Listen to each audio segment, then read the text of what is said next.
Ukraine's NATO-led allies have announced deliveries of advanced air defense weapons to Kyiv, after a spate of Russian missile strikes.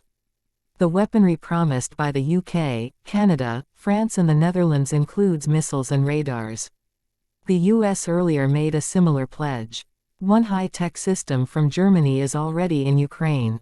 The pledges come as Ukraine's allies from 50 countries meet at NATO headquarters in Brussels. Kyiv hailed the summit as historic. Hours later, Russian shelling hit the southern city of Mykolaiv on Thursday morning, officials said. The city's mayor Alexander Senkovich said the city was massively shelled at around 1 o'clock local time, 2300 Greenwich Mean Time. A 5-story residential building was hit. The upper 2 floors were completely destroyed, the rest under rubble. Rescuers are working on the site, he said. It has been a particularly intense week in Ukraine. On Monday and Tuesday, it saw some of its heaviest Russian bombardment in months when more than 100 missiles were launched, hitting energy infrastructure and other non-military targets including a children's playground. At least 19 people were killed on the first day of the strikes, which included hitting central Kyiv. Russian President Vladimir Putin says the missile strikes were retaliation for an attack on a key bridge linking Russia and Crimea, Ukraine's southern peninsula annexed by Moscow in 2014. Russia says Saturday's blast was organized by Ukraine's intelligence agency, a claim rubbished by Kyiv. The UK will donate air defense missiles, as well as hundreds of aerial drones to support Ukraine's information gathering and logistics capabilities. It will also provide 18 howitzer artillery guns in addition to the 64 already delivered. Russia's latest indiscriminate strikes on civilian areas in Ukraine warrant further support to those seeking to defend their nation, said Defense Secretary Ben Wallace. These weapons will help Ukraine defend its skies from attacks and strengthen their overall missile defense. Speaking after the Brussels meeting on Wednesday, U.S. Defense Secretary Lloyd Austin said, "We're going to do everything we can to make sure that the Ukrainians they have what's required to be effective." French President Emmanuel Macron said Paris would supply air defense systems to Ukraine. In an interview to France 2 television, he did not specify which systems would be sent. But he did say their main function would be to protect the population from drones. The Netherlands said it would deliver €15 million, £13 million, $14.5 million worth of air defense missiles. Dutch Defense Minister Kajsa Ollongren said the Russian attacks can only be met with unrelenting support for Ukraine and its people. Canada pledged to provide more than $47 million, $34 million, £31 million worth of military aid, including satellite communications and drone cameras. Meanwhile, Ukraine's military announced earlier on Wednesday that the first of several state-of-the-art IRIS-T-SLM has been delivered from Germany to Ukraine. It said the air defense system would help protect the country against terror.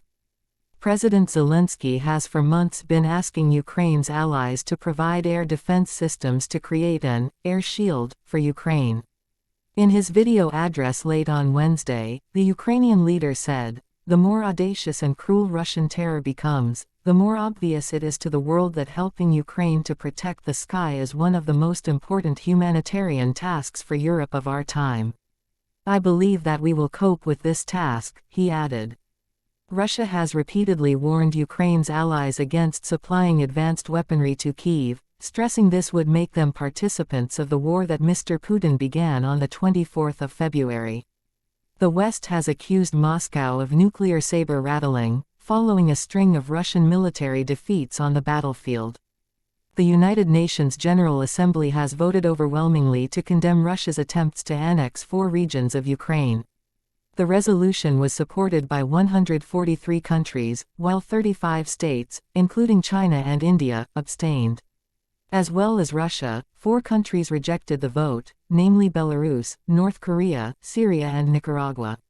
Although symbolic, it was the highest number of votes against Russia since the invasion. Last week, in a grand ceremony in the Kremlin, President Vladimir Putin signed documents to make the eastern Ukrainian regions of Luhansk, Donetsk, Zaporizhia and Kherson part of Russia. The agreements were signed with the Moscow-installed leaders of the four regions, and came after self-proclaimed referendums in the areas that were denounced as a sham by the West. The resolution calls on the international community not to recognize any of Russia's annexation claims and demands its immediate reversal. It welcomes and expresses its strong support for efforts to de-escalate the conflict through negotiation. The countries which voted with Russia all have a long-standing stance of criticizing Western governments. Belarus is considered a satellite state of its neighbor and ally, and its territory was used in Moscow's invasion of Ukraine in February. As well as China and India, which have attempted to remain neutral on the conflict, parties that abstained from the vote included 19 nations in Africa. Many African countries have avoided taking sides in the war, which has been seen as a reflection of efforts to maintain long-standing trade ties, or of historic non-alignment policies. 3 of 4 states that were visited by Russian Foreign Minister Sergei Lavrov in July, Congo-Brazzaville, Ethiopia and Uganda, chose to abstain. Meanwhile, all 4 nations that featured on a recent trip by Ukraine's own foreign minister, Ghana, Ivory Coast, Kenya and Senegal, voted at the UN to condemn Russia. Dmytro Kuleba made his tour in an apparent effort to counter Russian influence in Africa, although he cut short his visit after major Ukrainian cities came under missile fire on Monday. Ukraine's President Volodymyr Zelensky said he was grateful to the countries that did support the resolution. The world had its say. Russia's attempts at annexation is sick, worthless and will never be recognized by free nations, he tweeted, adding that Ukraine would return all its lands. U.S. President Joe Biden said the vote sent a clear message to Moscow. The stakes of this conflict are clear to all, and the world has sent a clear message in response. Russia cannot erase a sovereign state from the map, he said. Dame Barbara Woodward, Britain's ambassador to the UN, said Russia had failed on the battlefield and at the UN, adding that countries had united to defend the world body's charter. Russia has isolated itself, but Russia alone can stop the suffering. The time to end the war is now, she said. The General Assembly vote was triggered after Russia used its veto power to prevent action at the Security Council, the body in charge of maintaining international peace and security. As permanent members, China, the United States, France and the United Kingdom also hold vetoes on the Council. There have been calls for Russia to be stripped of its veto power after the Ukraine invasion. Russia says it has arrested 8 people in connection with Saturday's dramatic explosion on the Kerch Strait bridge in Crimea. The bridge links Russia to Crimea, illegally annexed by Moscow in 2014. The damage was seen as symbolic blow to President Putin, who opened the bridge in 2018. We still don't know what caused the blast. Russia was quick to suggest it was a truck bomb, and named the owner and driver of the vehicle. Now, its FSB security service says 8 arrests have been made. 5 of those held were Russians, while the others were Ukrainian and Armenian. Kyiv called Russia's investigation nonsense. Days earlier, the head of President Zelensky's office suggested the explosion was the result of infighting between different parts of Russia's security establishment. UK Defence Secretary Ben Wallace says there's no risk of Western allies running out of weapons to support Ukraine. Speaking to journalists a little earlier, he said, unlike Russia, who has already isolated itself, the West can refurbish or indeed manufacture a new supply chain, which is what we're doing right now.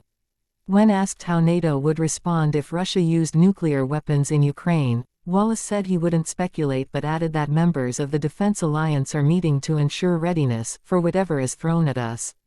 Russian forces are likely trying to form a new front line after retreating around 12.4 miles 20 kilometers in the north of the Kherson sector earlier this month, UK officials say. In its daily intelligence update, the Ministry of Defense said heavy fighting is continuing along this line, particularly in the west. It's likely the Russian occupation is preparing to evacuate some civilians from Kherson, in anticipation